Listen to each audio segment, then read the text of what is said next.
U.S. Secretary of State Antony Blinken has arrived in Jordan as part of the latest diplomatic push for a ceasefire in Gaza. It's Blinken's 7th visit to the Middle East since the war began. On Monday, he met regional leaders in Saudi Arabia and is expected to visit Israel next. So let's cross to Stefanie Dekker, who's joining us now from occupied East Jerusalem. What might we see unfold on the Israeli leg of his trip then? Yes, he's expected to arrive here this evening and will be holding meetings tomorrow. The Americans are really here to two things: push for a ceasefire, for negotiations, for the release of the captives, and for Rafah not to happen. This is something that they have said all along. They haven't changed their position. And in fact, Antony Blinken yesterday saying that Israel has not given a plan that shows that they are able to avoid mass civilian casualties when it comes to this potentially imminent ground offensive in Rafah. So this is going to be high on the agenda. They are, of course, in constant contact, the Americans and the Israelis, but you mentioned there his 7th visit to the region. They are trying to put pressure, and I think these times are different now because of the imminence, potentially, of Rafah, which is something that the Americans don't want. It's something that the Egyptians, which is going to be right on their doorstep, don't want. So now you're getting the regional players, allies players, getting their own interests very much being affected. So you're seeing an upping of international pressure on the Israeli Prime Minister, who's really under fire from all sides at this point. Tell us more about Israeli remarks on the plan to attack Rafah on the ground. Well, interestingly, you've just had the Israeli Prime Minister talking to the families of soldiers who died during the Gaza war. They are putting a lot of pressure on him to go into Rafah. This is, of course, another sector of society because you also have, hundreds of thousands of Israelis who are calling for an end, for a deal to bring the captives home and even for new elections. So he's just been talking to them, and he's saying that Rafah is going to go ahead, that the evacuation of civilians have already started, and that Rafah will go ahead with or without a deal. Interestingly, you have Philippe Lazzarini speaking now. He is the head of UNRWA, the UN Palestinian Refugee Agency. He said that this is not true, that Israel has not started evacuating civilians from Rafah. So it goes to show that what is said publicly to appease some kind of pressure of society is not necessarily what is happening on the ground. Where are we with the negotiations? Well, Hamas is expected to respond to Israel's counter-proposal by tomorrow night.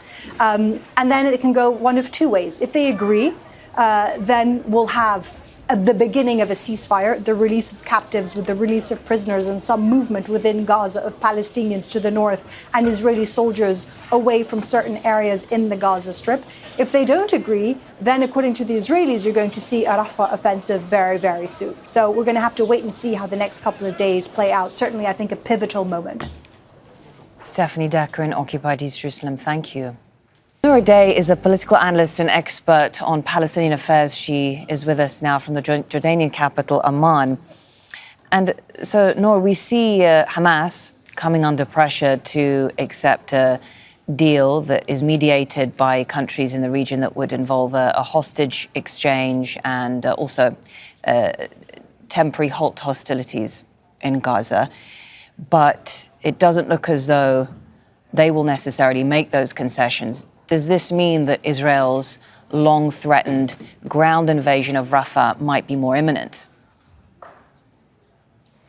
Well, I think what's interesting is that we've seen over the past few days a lot of statements, urging and pressuring Hamas to accept. And for a while, there was a lot of cautious optimism up until this morning. And then we just, in the past hour, heard from the Israeli Prime Minister announcing that he would order an invasion of Rafah with or without a deal. In essence, I think, trampling all these ceasefire talks because, and this is what the families of the Israeli captives had feared. This is what the negotiators had feared, the mediators had feared. And the statement comes after Netanyahu held a meeting with his most right-wing coalition partners, including Ben Gvir. So we're seeing now a dance back and forth of saying we can have a hostage exchange deal, but then we're still going to go forward with the Rafah invasion, and that is not going to bode well with anybody involved in these talks.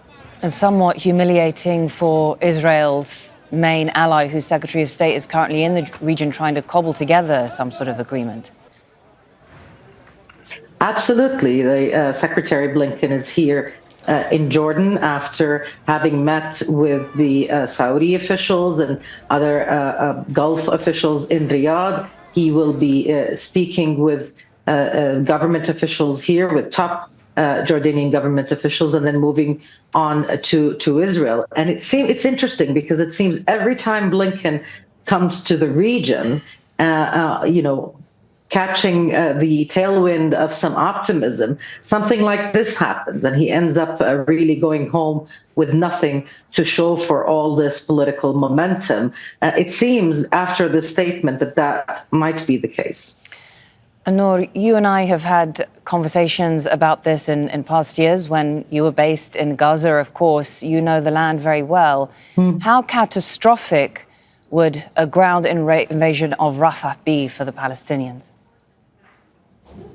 It would be apocalyptic because we're already beyond catastrophic when it comes to the humanitarian situation in Rafah. Rafah is one of the most impoverished areas of Gaza long before October 7th. Right now, it is home to 1.4 million displaced, malnutritioned, and desperate people. At least half of them are children. There aren't hospitals to tend to these people. There isn't enough medicine to treat them, and there certainly isn't enough food or water to make sure they're, receiving proper alimentation. An invasion of Rafah would be an absolute disaster. Khan Yunis to the north has been leveled, has been pummeled. If you stand in the middle of Khan Yunis now and look west, you can see the sea, you can see the beach. When in the past, all you could see were buildings, some quite high.